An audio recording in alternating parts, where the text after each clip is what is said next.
Alifa dan rekan saya Putri Sekar. Oke, kali ini Kar kita bakal ngebincang-bincang soal kasus yang lagi marak banget nih di Indonesia. Apa itu? Yang berkaitan dengan isu perempuan, terutama pelecehan seksual.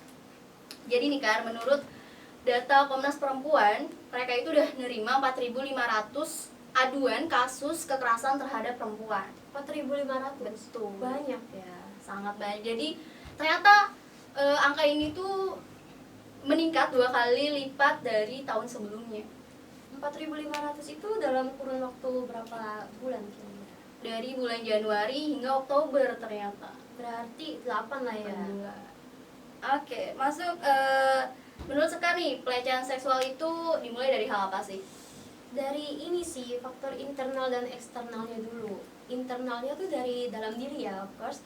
Dari kurangnya ini pemahaman dan edukasi yang diterima mengenai bahayanya pelecehan seksual, kurangnya edukasi tentang sex education seperti itu. Kalau eksternalnya mungkin dari lingkungan pergaulan kali ya, Kalau bahasa edukasi nih, kalau misalnya edukasi itu harus kedua belah pihaknya nggak sih? Yang laki-lakinya ataupun perempuan. Karena banyak banget nih yang nyudutin perempuan ini selalu salah, perempuan tuh harus kayak gini. Padahal laki-laki juga perlu diedukasi ya kan? Iya betul banget. Kadang kalau misalkan ada kasus pelecehan seksual, yang disalahkan siapa coba?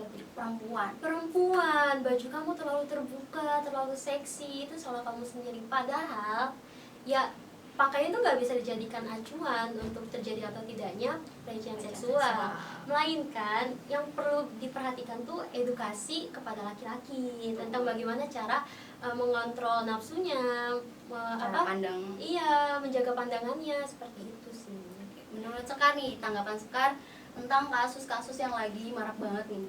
Aduh, miris banget ya. Apalagi misalkan kita ambil kasus tentang 12 santri yang dilecehkan oleh gurunya. Pasti aku udah baca kan? Iya. Itu kasihan sih, kok bisa? Ya itu tuh murid dia loh, maksudnya muridnya beliau, dan beliau itu sebagai guru yang seharusnya membina dan membimbing murid-muridnya, tapi kok malah melakukan tindakan sekejam dan sehina itu, ya kan? Padahal mereka kesana mau menuntut ilmu ya nggak sih? Iya, memperbaiki diri, dan kasihan sih masa depan mereka tuh masih cerah dan panjang banget, tapi udah dirusak dengan memberikan trauma yang mendalam. Betul. Sekar sendiri nih setuju nggak sih sama kalimat jadi perempuan itu nggak aman di mana aja tempatnya, bahkan di keluarganya sendiri dia nggak aman? Setuju sih dengan statement tersebut, karena nggak sedikit loh kasus yang misalkan pelecehan seksual pelakunya tuh berasal dari lingkungan keluarga. Iya, contohnya kayak dari ayah kandung, ayah tiri, om ataupun paman. Nah, dalam lingkup keluarga aja bisa terjadi hal seperti itu, apalagi di luar lingkup keluarga gitu kan. Nah, sebagai cewek tuh seharusnya bisa lebih peka ya terhadap keadaan dan juga bisa menjaga diri dimanapun dan kapanpun. Ya, lebih berhati-hati aja ya sebagai perempuan di keluarga maupun di luar juga. Iya, betul banget Alfi. Tanggapan Sekar nih sama cara berpakaian perempuan yang mengandung nafsu laki-laki. Tanggapan Sekar nih tentang cara berpakaian perempuan yang mengundang nafsu laki-laki, gimana nih Kak? Kalau nafsu laki-laki itu nggak bisa diukur dari cara berpakaian ya, karena itu dari internal sang pelaku pelecehan seksualnya itu sendiri. Nah, misalkan logikanya gini deh, kalau misalkan dari busana ya, gimana dengan anak-anak ataupun balita yang menjadi korban pelecehan seksual? Kayak apa sih yang salah dengan pakaian mereka gitu loh? Terus pakaian seperti apa yang harus mereka kenakan untuk menghindari pelecehan seksual gitu loh? Dan banyak kok kasus-kasus juga yang membuktikan bahwa busana tuh nggak jadi faktor utama.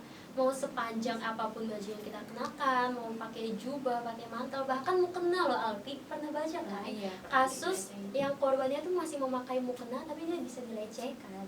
Itu mukena loh, alat buat ibadah loh, tapi masih bisa menjadi korban pelecehan. Jadi cara berpakaian perempuan tuh nggak mempengaruhi lah ya. Iya, betul banget.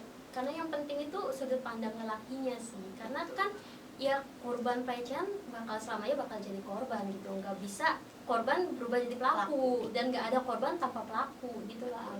Betul sekali. Menurut sekali pengaruh keluarga tuh mempengaruhi nggak sih terhadap cara pandang laki-laki kepada perempuan? Berpengaruh besar sih, karena pendidikan dasar itu yang paling penting, istilahnya pondasinya gitu. Misalkan anak laki-laki dari kecil tuh udah ditanamkan edukasi mengenai harus menghormati wanita, maka sudut pandang laki-laki terhadap wanita itu bakal berubah. dia bakal memandang wanita itu sebagai makhluk yang harus dicintai, dilindungi dan dihormati. Dia gak bakal berani melakukan hal sekeji itu sih. Dasar edukasi lah ya tentang pelecehan seksual Iya, dari betul keluarga. banget. Terakhir nih Kak, apa yang harus kita lakukan untuk menghindari pelecehan seksual tersebut?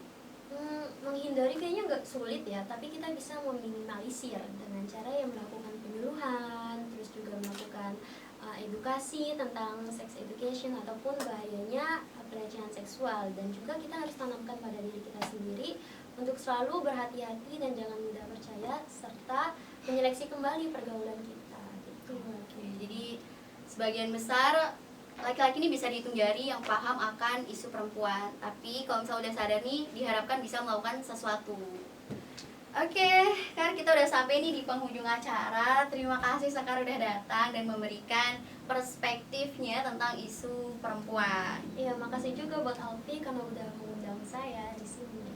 Oke, terima kasih juga untuk para penonton yang sudah setia menonton tayangan ini dari awal hingga akhir. Jangan lupa like, comment, and subscribe. Selamat berakhir pekan, and see you YouTube friends!